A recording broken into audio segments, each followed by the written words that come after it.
കർത്താവിന്റെ വചനത്തിന് മുമ്പിൽ ഒരു അരൂപിയും പിടിച്ചു നിൽക്കത്തില്ല. കയ്യിലിരിക്കുന്ന ആയുധം പാത്ത് മാളത്തി വെച്ചിട്ട് അടി കൊണ്ട് നശിക്കുക എന്നുള്ളതാണ് നമ്മുടെ തലവര. അതുകൊണ്ട് ഇനിയെങ്കിലും ദൈവം തന്ന ആയുധങ്ങൾ എടുത്ത് പോരാടുക, യുദ്ധം ചെയ്യുക. ഈ ദേശത്ത് ദൈവമക്കള് പച്ച പിടിക്കാനും അഭിവൃദ്ധിപ്പെടാനും അഭിഷേകം പ്രാപിക്കാനും കർത്താവ് നൽകുന്ന ആദ്യത്തെ കൽപ്പന, ഒരു അന്ധവിശ്വാസത്തിലും നമ്മൾ നമ്മുടെ ഹൃദയം കൊണ്ട് വെക്കരുത്. ഒരു ചെറിയ കാര്യത്തിൽ പോലും സാമ്പത്തിക അഭിവൃദ്ധി ഉണ്ടാവാൻ കടയിലുമൊക്കെ ഓരോരുത്തർ കൊണ്ട് വെച്ചിട്ടുണ്ട്. ഒരു വയറൻ, ഒരു മഞ്ഞ കളർ ഇങ്ങനെ ചിരിക്കുന്ന വയറൻ, ഇതൊക്കെ വെക്കുകയും ഇതൊക്കെ പ്രോത്സാഹിപ്പിക്കുകയൊക്കെ ചെയ്യുന്ന ആളുകളുണ്ട്.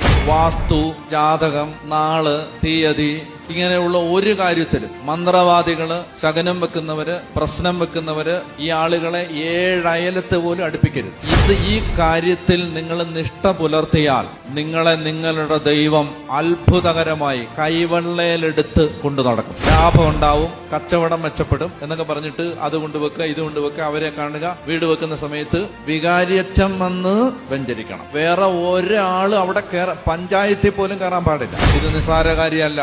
നിന്റെ കുടുംബത്തിൽ നിന്റെ ദൈവത്തിന്റെ കാര്യങ്ങൾ മാത്രമേ കയറാവൂ. അതായത് ഒരു അന്ധവിശ്വാസവും ദൈവമക്കൾ പ്രോത്സാഹിപ്പിക്കരുത്. ദേവാലയവും പരിസരങ്ങളും വിശുദ്ധമായി കാത്തു സൂക്ഷിക്കണം. അതായത് ദേവാലയത്തില് ബഹുമാനമില്ലാതെ പെരുമാറരുത്. ദേവാലയത്തിൽ വഴക്കും പ്രശ്നം ഉണ്ടാക്കാൻ പോകരുത്. വളരെ മോശപ്പെട്ട പ്രവണത സഭയിൽ ആകമാനം രൂപപ്പെട്ടു വരുന്നുണ്ട്.